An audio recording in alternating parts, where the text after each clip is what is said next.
Let's have our Wednesday wrangle now with commentator Liz Storer in Sydney and broadcaster Justin Smith in Melbourne. You go first, Liz. Electric cars, yes or no? This is bonkers, Chris. It's a no from me. And to think this is the same man who just 2 years ago was saying an electric vehicle isn't going to get you and your family to your favourite camping spot. It can't tow a trailer, can't tow a boat. And now this government has rolled out this expectation that by 2030, in less than 10 years, 30% of new car sales will be electric. They're sowing $250 million taxpayer dollars into charging mechanisms all around the country, 50,000 in households, and hoping to service up to 84% of the Australian population. Talk about counting your chickens before they're hatched. And like you say, Chris, who on earth is this getting on side? The Greens, I'm not even on board with this agenda, and I can see it for the piss weak measure that it is. I reckon Elon Musk could be on board with it. Elon Musk would be pretty happy with it. I think the trouble is if the wind stops blowing in 2030 or beyond then, not only are we not going to be able to watch any TV, but we won't be able to go out for a drive either. I think we've got that grab of Scott Morrison from 3 years ago. Just to refresh everybody's memory, here's what Liz was referring to. And I'll tell you what, it's not going to tow your trailer, it's not going to tow your boat, it's not going to get you out to your favourite camping spot with your family. Bill Shorten wants to end the weekend when it comes to his policy on electric vehicles. Well, a lot's changed in 3 years, Justin. He's on board with electric cars like you now, right? Oh, absolutely. Absolutely. And Chris, I can feel... Mate, I can feel the passion rising inside you for an electric car. Your tone of voice has changed as you talk about electric cars now. I look at that clip of Morrison, though. Look, unfortunately, the guy's full of crap. And somewhere along the line, a Liberal Party focus group has told him that he needs to get a little bit more green.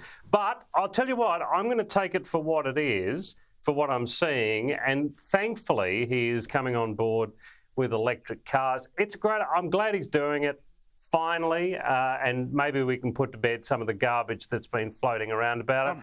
Hey, look, if he's going to join the club, good on him. I'm actually shopping around for a new car at the moment. I'm looking for a family 7-seater. So if Tesla make one of those, I'll give it a test run for them and see how it goes on the summer holidays. But while we're talking about old clips, I want to show an old one of you, Justin. This is you, I think, 2 years ago. Well, have a look at this. This is the Tesla Model X. It is new to Victoria Police's fleet. It is gorgeous, and it is the first fully electric law enforcement vehicle in Australia.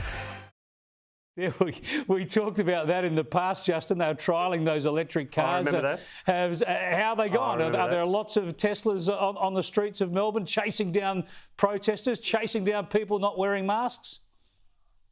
I don't know. I'm not sure the point you're trying to make here. I think that I don't know if that one is still on the road. I no longer work for the Victoria Police. Well, I'm just wondering whether their trial came to anything. Yeah, but see, the point, I think you're missing the point here with electric cars. We're going to have to invest in this, and sometimes it's not going to run exactly how we want it to go. It's not going to do everything we want.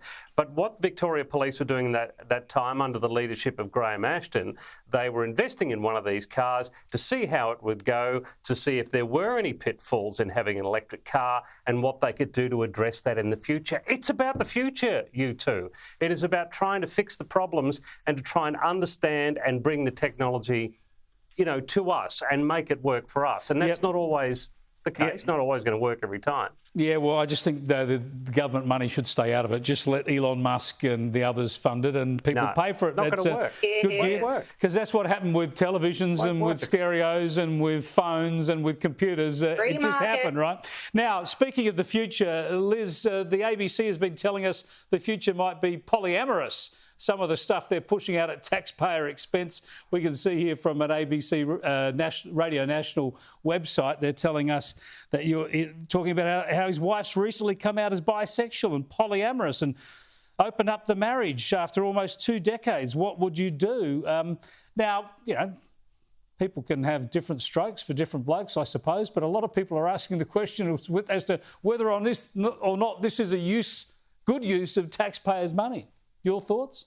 A profound no to that, a vehement no to that, Chris. Honestly, we need to gut the ABC. Just last year, they rebranded this program from ABC Life to ABC Every Day in an effort to try to connect more with the everyday Australian, not just the inner city elites.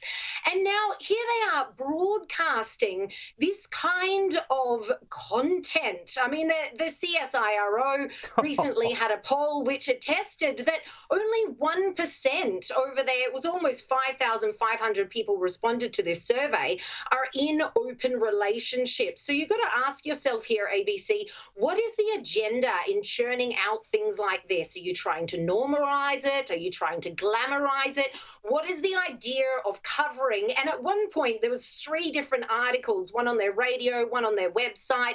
There was a program that was aired, all on this topic of having open relationships and ethical non-monogamy. What are you trying to get at here when there's a nation who's clearly only a very tiny, minute percent of the population is remotely interested? Well, I suppose they're the ABC, they're ideologically monogamous when they want to be polygamous in other ways.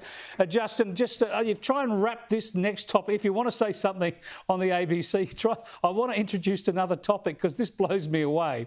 The AFL getting rid of pinch testing for fat. They're worried about fat shaming professional athletes. This is just nuts. Have a look on Twitter what the former NBA player Andrew Bogut thought of it. Wait, the AFL scrapped the skin folds test. It's just laughable. Surely professional athletes can be accountable for carrying some fat without worrying about fat shaming your employees.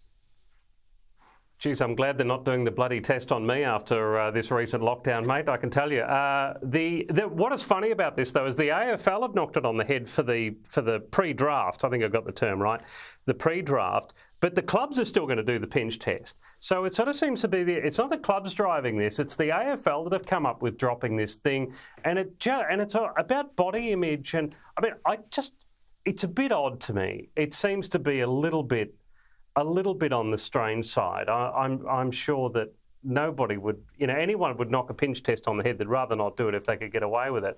But I really don't know what they're trying to drive at here. Yeah. It seems very odd to me. There's a lot of strange stuff going on. I think the moral of the story, if you want to get out there into the world of polyamory, make sure you have a skinfold fat test first to maximise your chances.